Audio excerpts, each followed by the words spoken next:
Ce qui s'est passé, je n'ai pas trouvé que c'était si dramatique que ça. Ils n'ont même pas eu une occasion franche.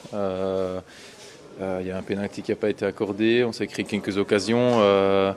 Et tout ça dans des conditions quand même pas merveilleuses. Donc voilà, on est tombé contre une très bonne équipe de Montpellier qui a joué vraiment avec le cœur, avec beaucoup d'agressivité. Et ils ont quelques joueurs talentueux. Voilà, ils ont fait ce qu'ils pouvaient avec leurs armes et ils ont très bien joué une coup. Maintenant, voilà, faut pas dramatiser non plus. Pour moi, ce match nul n'est pas une catastrophe. Non, on reste premier, un point d'avance sur Monaco, on est toujours invaincu. Un clean sheet, voilà, faut voir le verre à moitié plein, pas à moitié vide. Pour moi, avant un déplacement avant la réception du Bayern en Champions League, on a pu faire tourner un petit peu le noyau, chacun a fait ce qu'il pouvait, donc non, pour moi c'est pas une catastrophe. La concrétisation, je pense, qui a fait un petit peu défaut, et puis une équipe qui, voilà, défensivement, ils ont vraiment joué en bloc, chacun a joué pour l'autre. On l'a vu par exemple quand on joue à Saint-Etienne. Saint-Etienne joue défensif mais à 20 mètres de leur but. Ici, quand on avait le ballon, ils étaient à 5 mètres de leur ligne et c'est très très compliqué de pouvoir trouver des solutions. Malgré tout, on a su se créer des occasions. Et voilà, il y a des jours avec, des jours sans, et aujourd'hui c'était un peu plus compliqué de pouvoir la mettre au fond.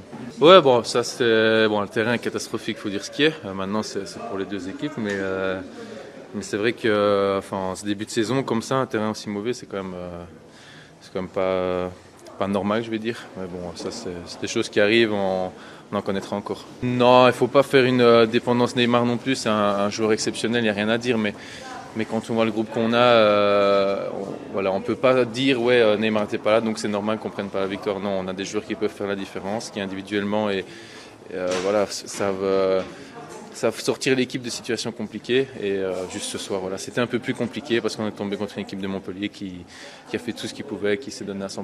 Bon, maintenant, on a joué contre une équipe qui joue à 5 derrière. Donc au niveau des latéraux, c'est plus compliqué puisque on a directement un homme sur nous. Et puis à ce moment-là, il faut trouver la solution via une création d'espace, passe dans le dos, passe en profondeur. C'est des systèmes qu'on travaille un peu moins à l'entraînement, mais qui doivent être aussi des automatismes, puisque tout le monde a déjà dû s'adapter à des équipes qui jouent dans un système différent. Donc ici, on a offert des possibilités, mais c'était compliqué parce que l'équipe en face nous a tout simplement compliqué la tâche et laissé très très peu d'espace. On l'a vu dès le début de match avec de gros tampons sur Mota, etc. Le jeu était lancé, on savait à quoi s'attendre. Donc pour nous, c'est à cause de Montpellier et c'est pas à cause de Paris si on ne prend pas la victoire aujourd'hui.